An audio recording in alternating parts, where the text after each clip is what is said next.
Na, dauguma rašo, kad viskas gerai. Kaip matau, laikrodis rodo 15:00. Taigi, gal ir pradėkim. Esu Daugvardas Noreikis iš Arklėnų kaimo. Šiais metais gyventi Arklėnų kaime tai yra labai geras tonas skaitoma, laimingi metai bus žmonėm, nes arklio metai yra, kaip žinote. Ir turim vieną tokį šūkį, kurio mielai daliname su visais geros valios žmonėmis. Šūkis skamba gyvenk ir žvenk. Kažkuria prasme jisai siejasi ir su mūsų šiandieninė tema, kuri, kaip žinote, skamba taip: minčių ir žodžių poveikis mūsų karjerai. Panagrinėsime, matau jau klausimų, kur šis kaimas. Senoje šalyje, sena šalyje, Vilniaus rajone šitas kaimas yra, gerbiama Vilija. Taigi, iš karto parodysiu jums savo ekraną ir kažkodėl rašo, kad aš negaliu, reiškia, nes neturiu modelio parodyti. Puikiai citata. Nu, pabandom dar kartą. Taigi, tiesiog, atsiprašau už tą mažą techninį nesklandumą. Dabar rodau tą, ką aš pats matau.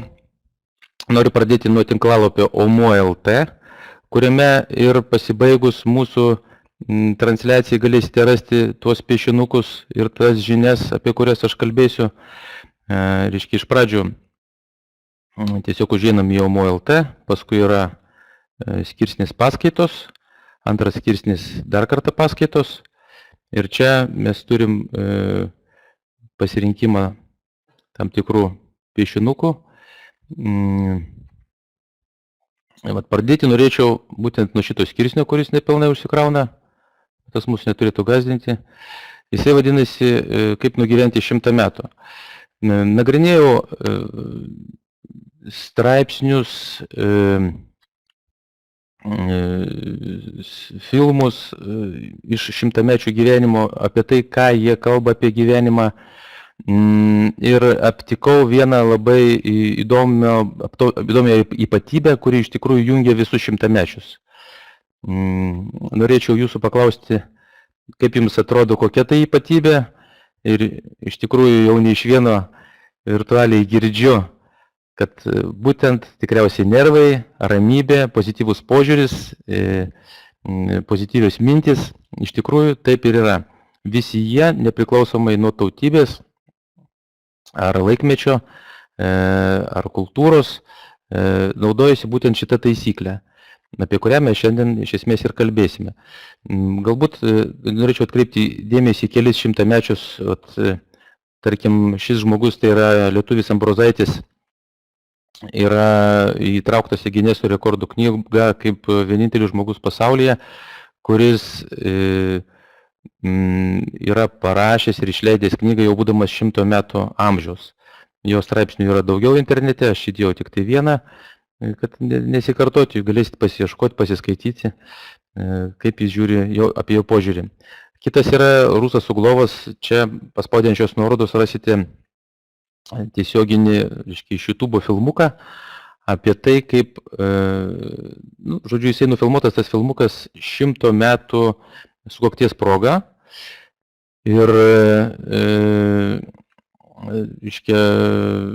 paprasčiausiai žmogus ateina ir kalba apie savo gyvenimą, jo klausinėja, ką jūs veikit, ką jūs darėt, kaip gyvenot, kodėl tapot vienokiu ir kitokiu.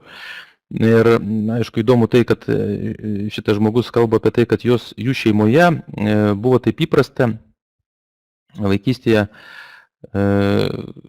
kad reikia žmonėm daryti gerą ir nesitikėti, kad už tai būtų atsidėkota. Ir tiesiog tas gėris jisai grįžta. Šitą dėsnį įvairiuose tokiuose kitokiuose žodžiuose išraiškose naudoja visi ilgamečiai, reiškia visi 100-mečiai. Dar vienas, aišku, dalykas, jau čia ne visai su mąstymu susijęs, kuris tiesiog mane sukrėtė, žiūrint šitą filmuką, tai buvo tai, kad sako, aš dar dabar operuoju.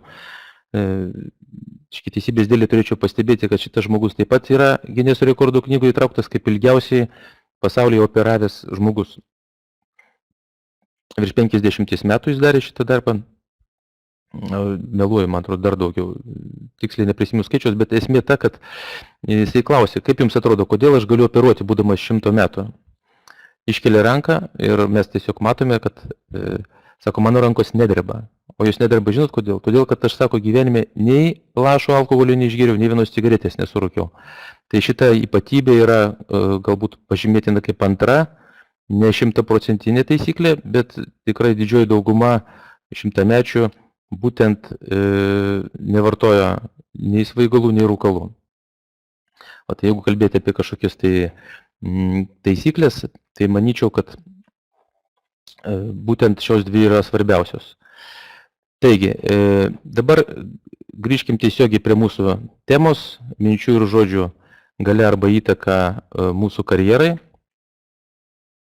Nu ir panagrinėkime. Čia yra tokių keli paveikslėliai nupaišyti, nutapyti. Dar vieno arkleniškio linksmučio strazdo mano prašymu.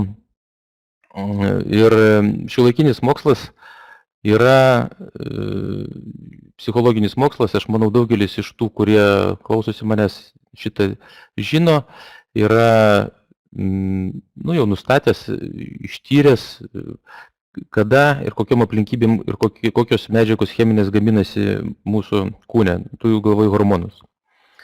Visų pirma, kad vienu metu mes turime vieną pagrindinę mintį galvoje, tai manau niekas nesiginčys, kitos mintys yra kažkur tai labiau periferijoje, jos aišku gali gana greitai suktis, keisti vieną kitą.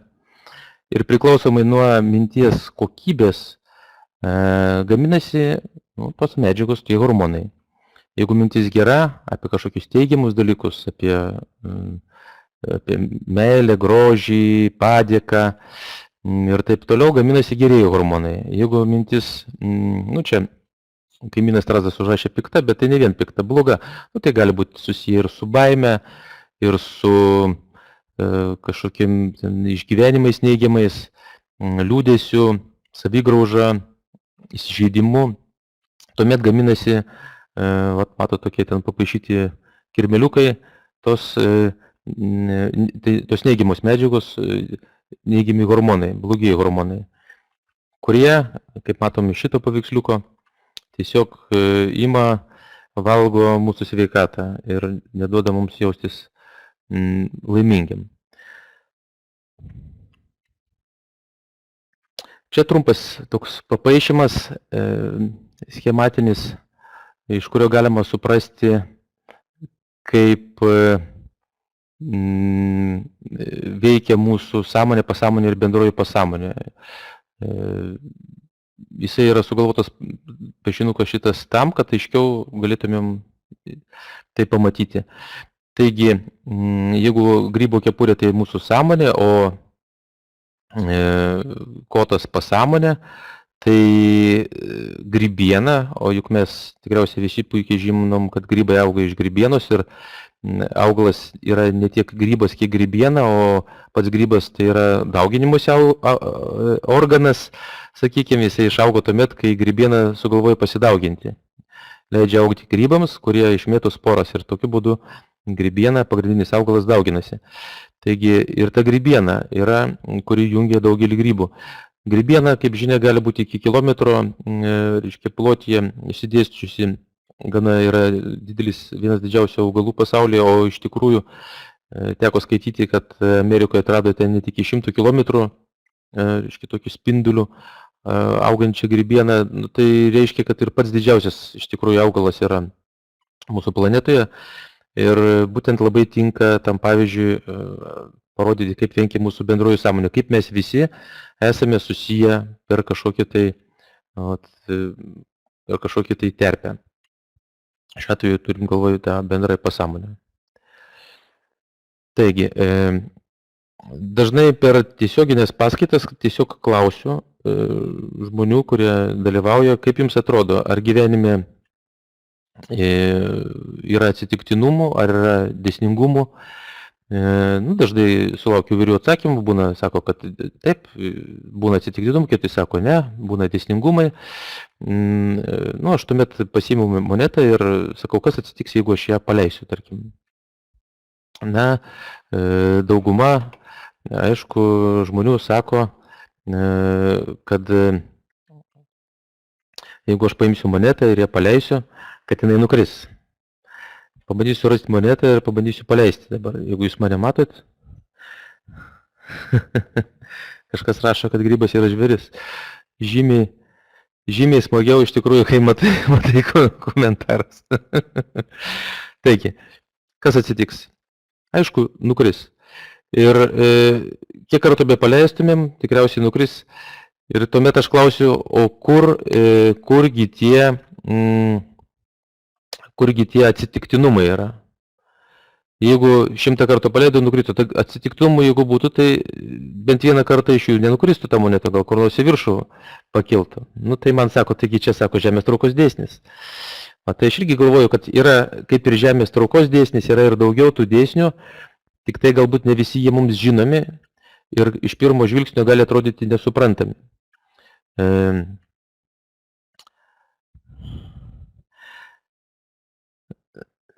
Aš čia vis, atsiprašau, pasižiūriu į komentarus, labai linksma iš tikrųjų. Tai dabar pakalbėsiu apie tas dėsnius, kurie man atrodo suprantami ir aš manau, kad dauguma iš jūsų irgi sutiks su jais. Grįždamas prie mūsų skaidrių.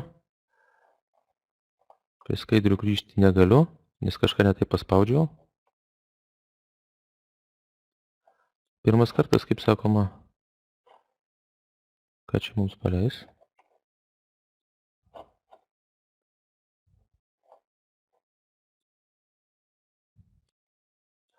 Štai. Tai štai pirmas paveiksliukas apie vieną iš dėsnių. Įsivaizduokim, važiuoja žmogus 20 km/h greičiu keliu. Kelias slidus, pavojingas, oras jau dar netoks, kaip jau dabar yra. Ir mato, kad šalia jį lenkia Vetelis, anksčiau būčiau sakęs Šumacheris, dabar jau apie Šumacherį geriau nejuokauti. Tai Vetelis lenkia vienas iš kažkokių tai žmonių, kurie gyvena aplinkui, bet jisai važiuoja 60 km/h greičiu, tikrai labai pavojinga, nes kelias tikrai labai slidus. Tai kaip dažnai būna? Tas, kuris vairuoja lėčiau, jisai ką, jis žino, kad pavojingas kelias, o tas kitas gal nepastebėjo, ar labai iš tikrųjų skuba. Tai jisai pikdžiugiškai gali sakyti, važiuok, toli tu taip nenuvažiuosi. Ir iš tikrųjų po kelių kilometrų žiūri pakelėje jau tas greituolis įvažiavo į griovį šalikelėje ir dar pravažiuodamas lėtasis gali pasakyti, sakiau, kad toli nenulėksi. Ir atrodo, lyg tai, pasakė. Ir galbūt netgi žmogus net nesuteikė tam reikšmės ir dėmesio. Bet juk sutikite, kiekvienas sutiktas žmogus, jisai skleidžia kažkokią energiją. Tarkim, jeigu blogai nuotaikoje, mes jaučiam tą poveikį. Ir mūsų mintis ir mūsų jausmai, jie iš tikrųjų turi svorį. Ir priklausomai nuo to, į kur mes nukreipiam tą svorį, galimai tai daro poveikį aplinkai. Netgi, pavyzdžiui, štangistas kitą kartą kelia, jam musė nutupė reiškia ant štangos, jis jau negali pakelti tos štangos. Taip ir čia, galbūt tam, kad tas žmogus nulėktų nuo kelio, jam tik tais ir tai reikėjo tokio mažo negeranoriško palinkėjimo. Ir vienas iš dėsnių, čia yra tas priešingas dėsniui, apie kurį kalba šimtamečiai, kad jeigu palinki kažkam tai blogo, tai yra didelė tikimybė, kad tam žmogui, kuriam palinkėjai, tas išsipildys, bet tuo pačiu ir tau sugrįš iš kitos pusės.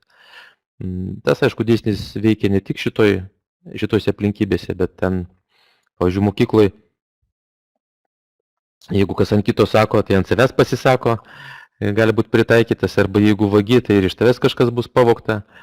Tik tai dažnai mes šitų dviejų pusių nesusijėjim, šitų dviejų punktyrinių linijų į vieną brėžį, į vieną brūkšnį. Tai yra nesuprantam, kad iš pradžių, pavyzdžiui, aš palinkėjau, kad jis nuvažiuotų nuo kelio, jis nuvažiavo, tada man atsitiko, kažkas su manim labai susipyko, reiškia, mes pasėjom iš esmės chaoso į pasaulį. Va, ir tuomet aš klausiu, reiškia, savo auditorijos, kaip jums atrodo, kaip galima buvo kitaip pasielgti, kaip galima buvo kitokį klausimą užduoti, ne tiek klausimą užduoti, kiek palinkėjimą galbūt pasakyti, ar kitaip elgtis tam lėčiau važiuojančiam. Na ir dažnai sulaukiu tokių pastebėjimų, kad iš tikrųjų, juk galima pasakyti, galima blogiausiai atveju nieko nepalinkėti. Arba galima palinkėti saugiai nuvažiuok, kur tau reikia. Arba susiparask žmogau, lėčiau važiuok. Jeigu žmogus tikintis, tai galėtų sakyti, Dieve, apšviesk jam protą, kad jis taip nelėktų.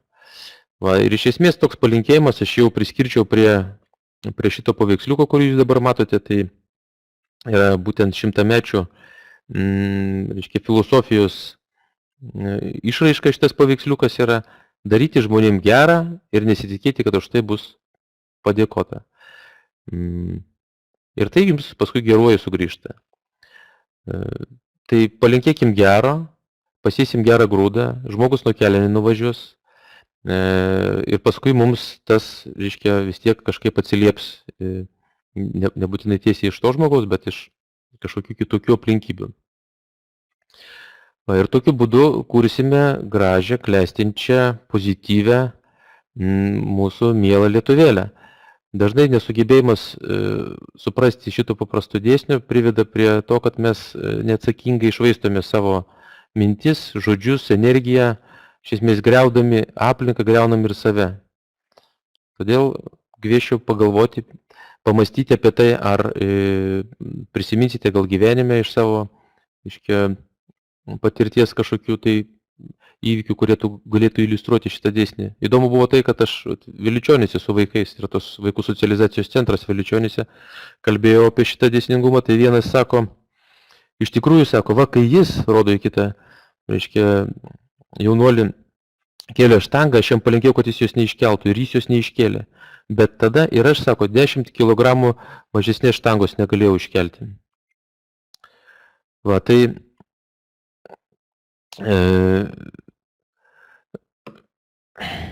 reiškia, randa vaikai netgi savo tokioje aplinkoje įvykius, reiškia, kurie gali iliustruoti būtent šitą taisyklę. Dabar kitas pavyzdys, irgi labai dažnas mūsų gyvenime, yra, reiškia, jeigu mes patiriam kažkokį neigiamumą iš aplinkos, mes būtinai apie tai galvojam, išgyvenam, kuriam tos paveiksliukus, kurie kaip užsakymai eina per mūsų pasąmonę į bendrą pasąmonę ir išsipildo.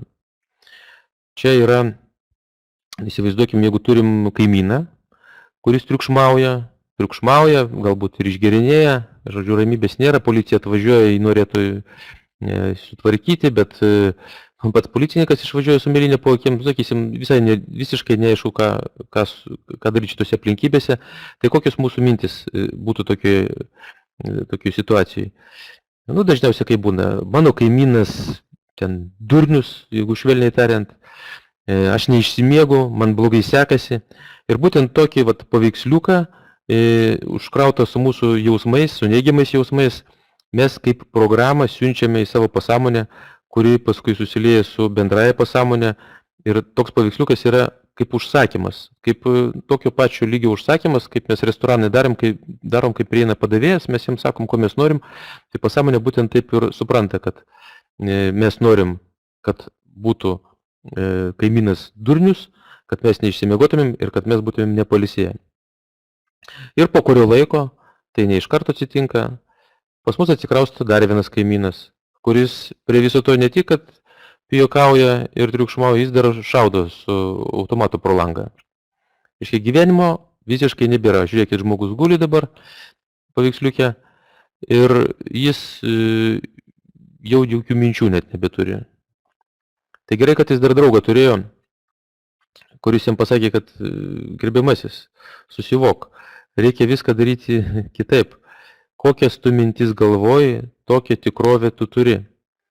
Nu ir kadangi jau šitam žmogeliui, kaip ir mums tarp kitko visiems Lietuvoje jau nėra kur dingti, tai jis pradėjo kurti tokius vaizdinius, sėdėdavo, užsimerkęs ar atsigulęs ir galvodavo apie tai, kokie puikūs jo santykiai. Tiesiog matydavo vaizdus, spalvas, su kvapais, su nuotaika gera, kokie puikūs santykiai su kaimynais.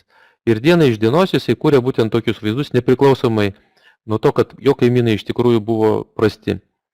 Ir atėjus, praėjus kažkokiam tai laikotarpiui, žiūrėkit, tas bjaurusis kaimynas širdies smūgį gavo, numirė, kita kaimyno žmona parvažiavo, kurį reiškia, sutvarkė, arba mes iš viso išsikėlėm kažkur tai kitur gyventi, kur būtent ir yra tos sąlygos, yra būtent tas paveiksliukas, apie kurį mes galvojame. Šitoje vietoje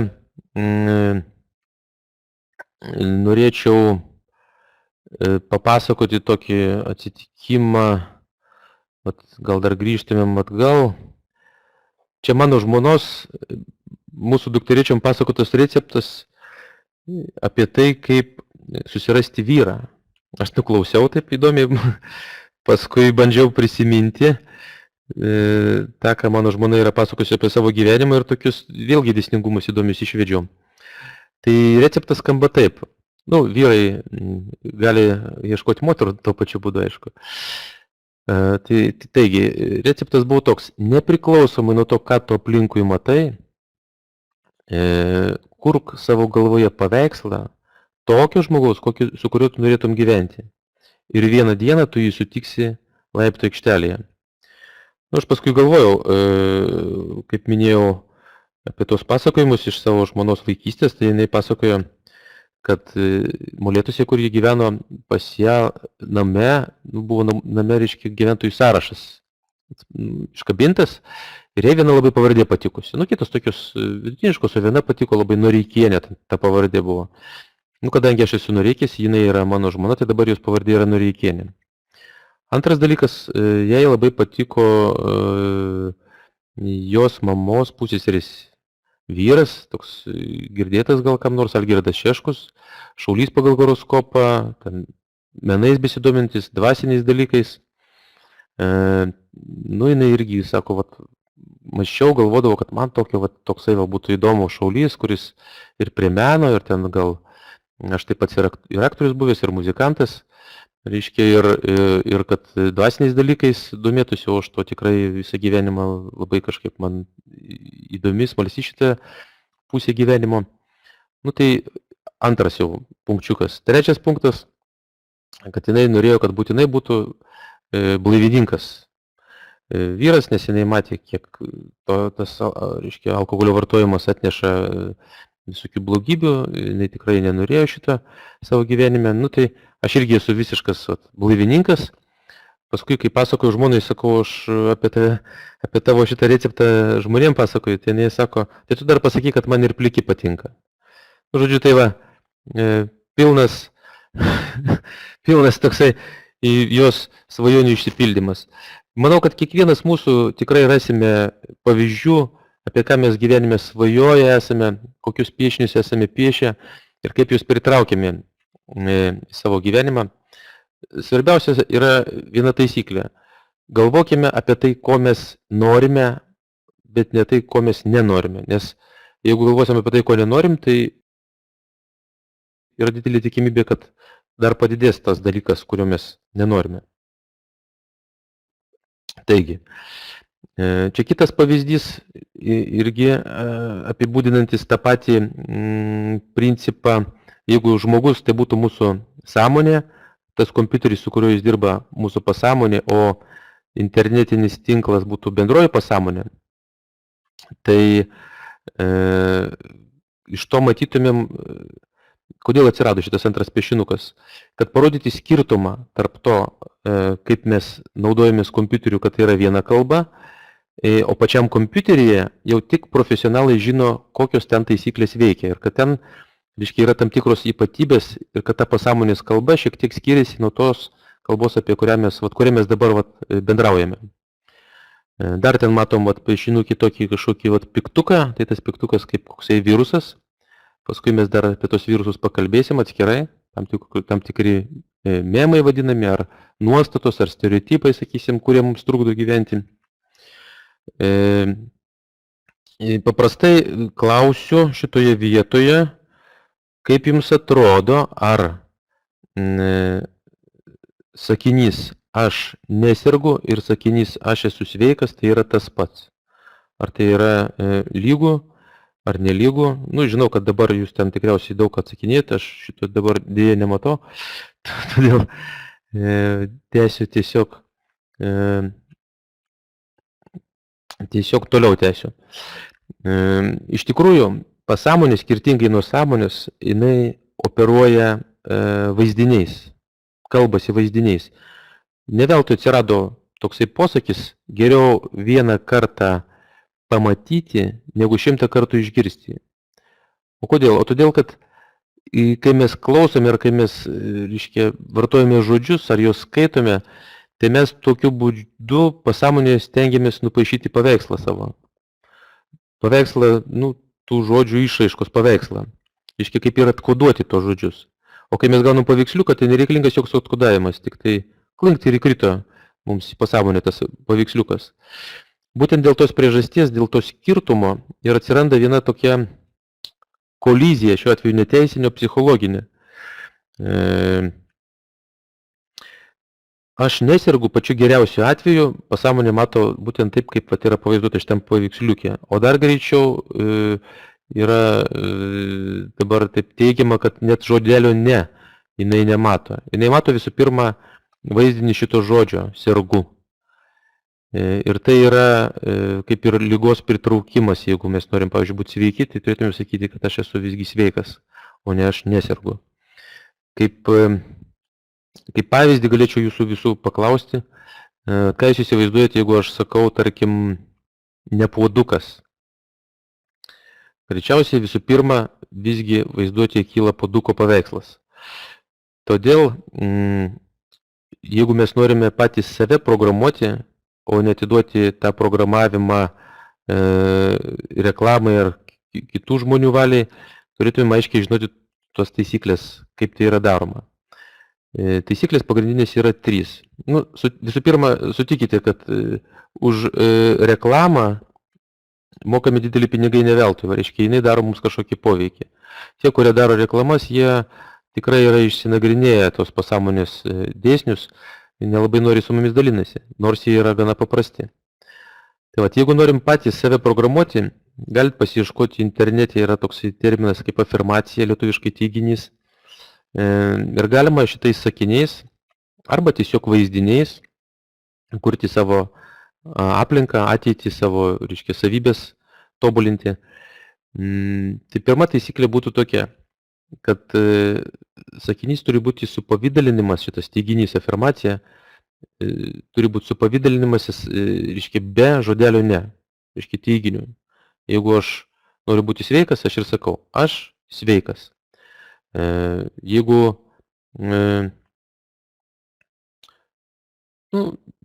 ir taip toliau, žodžiu, vien tik tai su teiginiais. Antra taisyklė yra, turim naudoti esamąjį laiką. Jeigu aš dabar sergu ir aš noriu būti sveikas, aš turėčiau kurti paveiksliuką to, reiškia, ir žodinė išraiška to paveiksliuko, kad aš jau esu sveikas. Nes jeigu aš sakysiu, aš būsiu sveikas, tikėdamasis, kad aš negaliu per vieną dieną, sakysim, išgyti, bet kad va, ten po savaitės ar po mėnesio aš būsiu sveikas, priklausomai nuo ligos, tai aš kursiu va, tokį paveiksliuką, kaip matom, kad asilas eina ir jis turės kažkada morką, bet nuolatos tas turėjimas, jis bus būsimajam laike. Todėl antra taisyklė, kuriant teiginius, yra esamasis laikas. Pirmoji taisyklė be neiginio, antroji taisyklė esamajame laike. Tai aš esu sveikas, aš esu jaunas, stiprus ir gražus, esu turtingas, gyvenu nuosavame name, dirbu darbą, kuris puikiai atitinka mano vidinį pašaukimą, ir taip toliau. Trečioji taisyklė, irgi labai svarbi, kad netektų tampyti tokio karučio visą gyvenimą, turėtumėm labai gerbti kitų žmonių pasirinkimą ir jų valią. Tarkim, jeigu aš įsimylėjus esu kokio nors Desdemona, tikiuosi, kad ne vienas žmogus, kuris dalyvauja seminare, nėra su tokiu vardu, kad nekiltų kažkokių keistų minčių. Ir aš labai noriu, kad jinai būtų mano žmona ir aš žinau, kaip veikia pasąmonės dėsniai, aš galiu tiesiog išmušti skylę savo pasąmonį ir bendrojo pasąmoniai, beprogramuodamas, sakydamas, Desdemona yra mano žmona, Desdemona yra mano žmona, Desdemona yra mano žmona, Desdemona yra mano žmona, Desdemona yra mano žmona.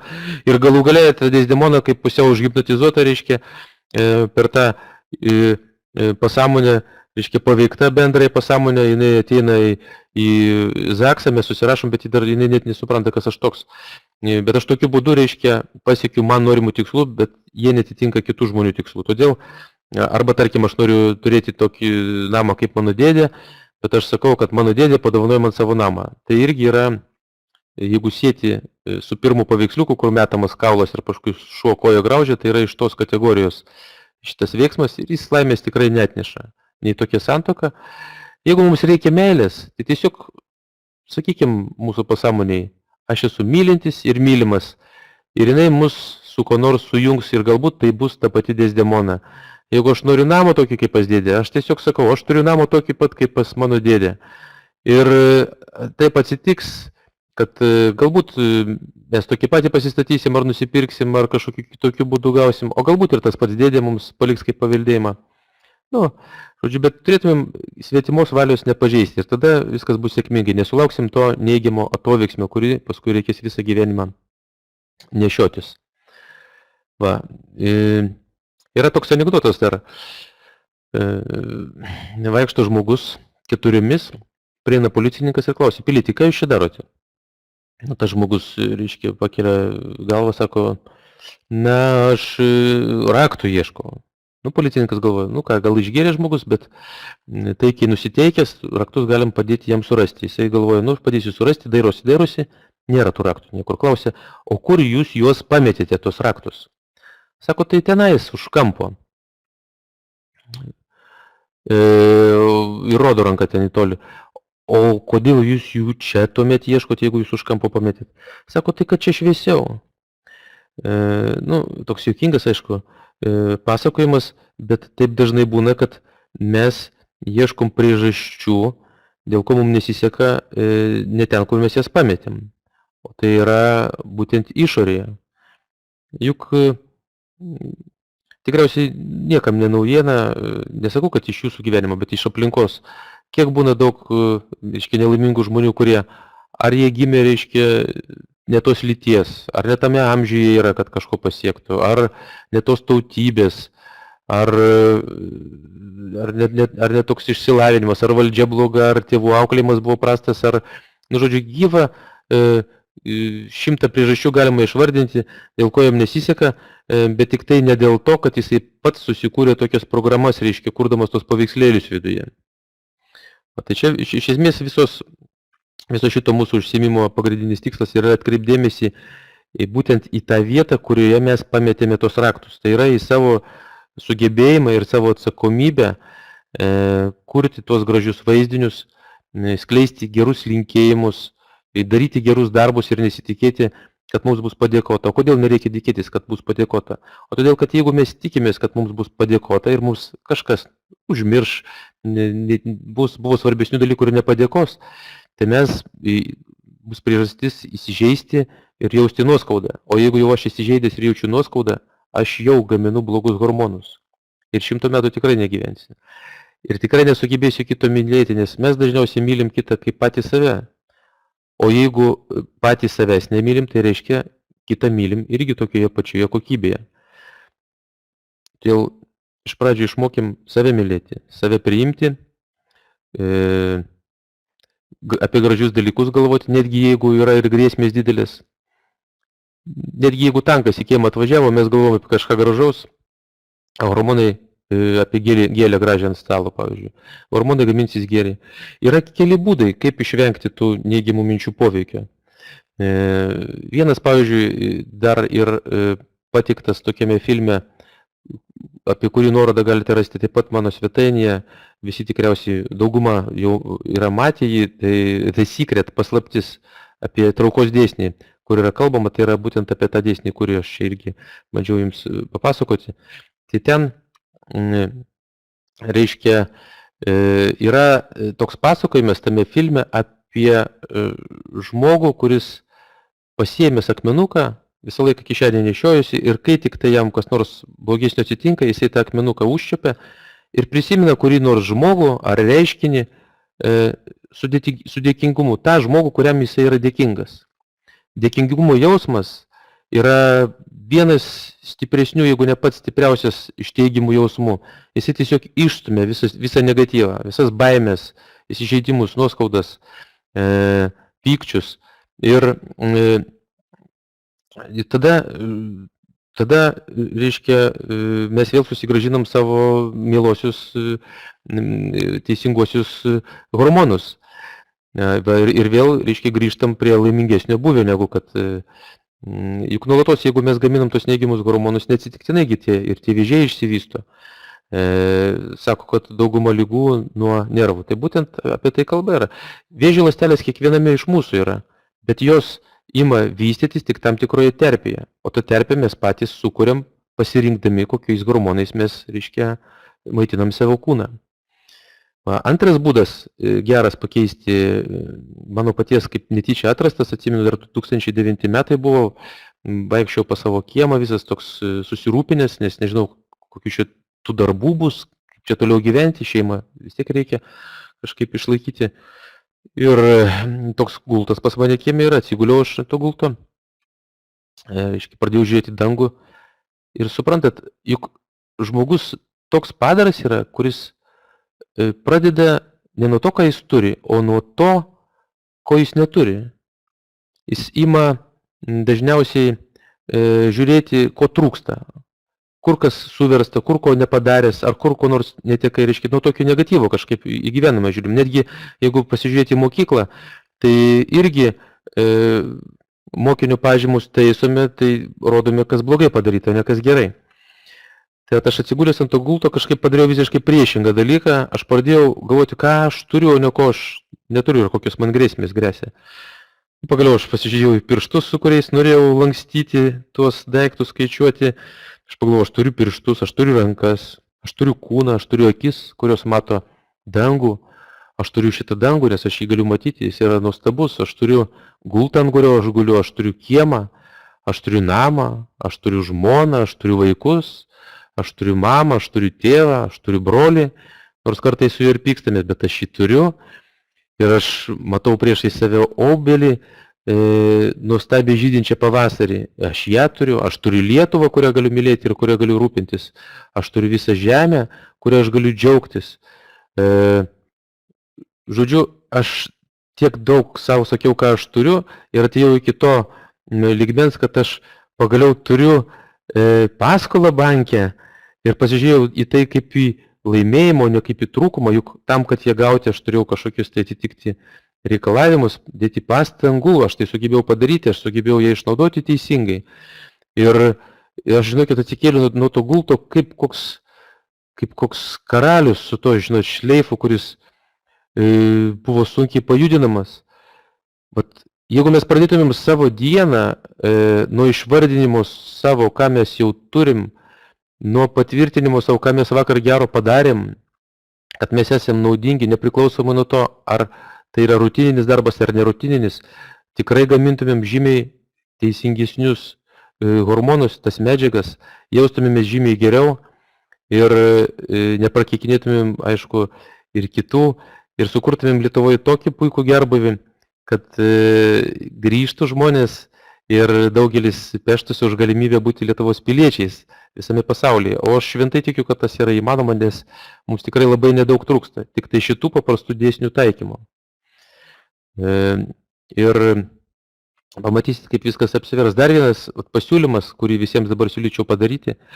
Įsivaizduokim tokį vaizdinį, kad Lietuvos valdžia tai yra draugiški, mylintis save ir aplinkinius žmonės, tarnautojai, kompetitingi, suprantantis ekonomiką, darantis pačius geriausius sprendimus, labai kokybiškai bendraujantis su paprastais, su mumis žmonėmis ir aišku, sutarimas yra. Jeigu mes galėtumėm tokį vaizdinį sukurti, žinoma, mes keistumėm tas programos, kurias mes dažniausiai siunčiame. Labai mažai kas galvoja gražiai apie valdžią. Tai iš kur jinai atsiras ta valdžia, jeigu mes nekuriam vaizdinių gražių apie tą valdžią. Iš kur atsiras klestinti Lietuva, jeigu dažnai mes ją keikiam, sakom, debilų kraštas, ar taip toliau ir taip toliau. Tam, kad pasikeistų padėtis, turim sakyti ir kurti visiškai priešingus vaizdinius. Ne to, ko mes nenorim ir ką mes dabar matom, o tą, ką mes iš tikrųjų norėtumėm, kad būtų. Tai pabandykim patys savo, sukurkim tokį vaizdinį. Pasidalinkim su savo artimaisiais. Pabandykim kartu su tais artimaisiais pakeisti, reiškia, šitas kryptis. Ir manau, tikrai gyvenimas pasikeis. O aš to labai tikiu ir kažkaip nematau priežasčių, dėl ko tai neturėtų atsitikti. Sekantis paveiksliukas yra apie tokius iš žmonių minčių ir jausmų sudarytus darinius, jie vadinami egregorais. Lietuviškai aš taip juokais išverčiau kaip darainis. Na, tarkim, Žalgirio krepšinio komandos gerbėjų darainis. Tai yra kažkas, kas yra bendro, visus jūs jungia tos žmonės. Bet šitie dariniai, jie veikia loterijos principu. Kažkas tai, reiškia, visi duodama energijos, bet kažkas jos gauna atgal daugiau, jinai sugrįžta. Bet iš esmės tai yra toksai, sakyčiau, negatyvus reiškinys ir žmogui geriausia yra, kai jisai pats su savimi būna savo viduje, savo ryšyje su savo grybo kotu, pasąmonę ir iš ten gauna, kaip sakyti, ir žinias, ir nurodymus, nes ten vis tiek toks labai didelis tinklas yra ir jisai žymiai protingesnis, negu kad vienas žmogus gali su savo galva sugalvoti. Dar atkreipti dėmesį norėčiau į tai, kokius mes ženklus nešiojame, nes netgi nesąmoningai jie gali mus prijungti prie kažkokio tokio darainio. Aš pats asmeniškai vengiu ženklų, nes nežinau, kokie reikšmė duoda. Yra tekę susidurti su meno kūriniais, kurie kažkokį neigiamą poveikį daro. Todėl siūlyčiau ir tai atkreipdėmėsi, kokius paveikslus ant sienų kabinam, kokius daiktus namuose turim, pajauskim viską. Galbūt ne viskas namuose turėtų būti, ką mums dovanoja. Va tai, kadangi jau paskaitos laikas eina kaip ir į pabaigą, aišku, čia būtų dar apie ką kalbėti.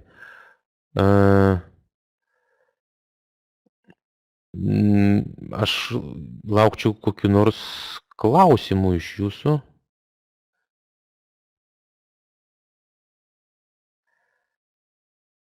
Va, kadangi klausimų nėra.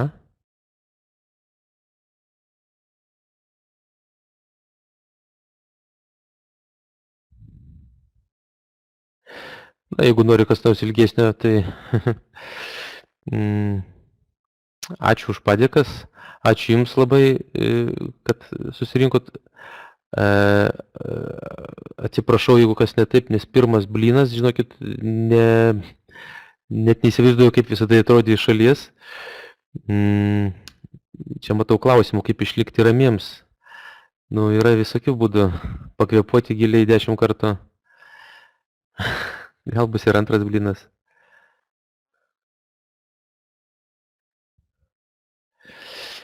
Ką savo pasakyti, tuo metu, kai labai suerzina, kaip neišsiprovokuoti, pakvėpuoti reikia, pauzę padaryti. Arba va čia yra pasiūlymas iš vis nekvėpuoti 10 sekundžių. Taip, kad gyvenkim ir žvenkim, mano yra tiesa, dar jeigu ne visi atsijungit, aš parodyčiau Jums vieną įdomų tokį pristatymą apie žodžius, kurie trukdo, apie žodžius, kurie iš tikrųjų trukdo dažniausiai kaip programos, kaip memai, va čia tokie trumpas skaidrės tokios.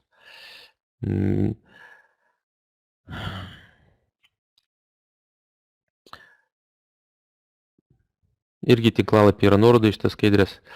Juk dažnai iš tikrųjų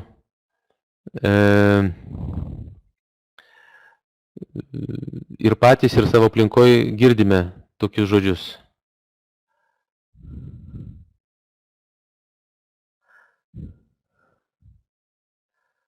Tai stenkimės juos surasti ir pakeisti.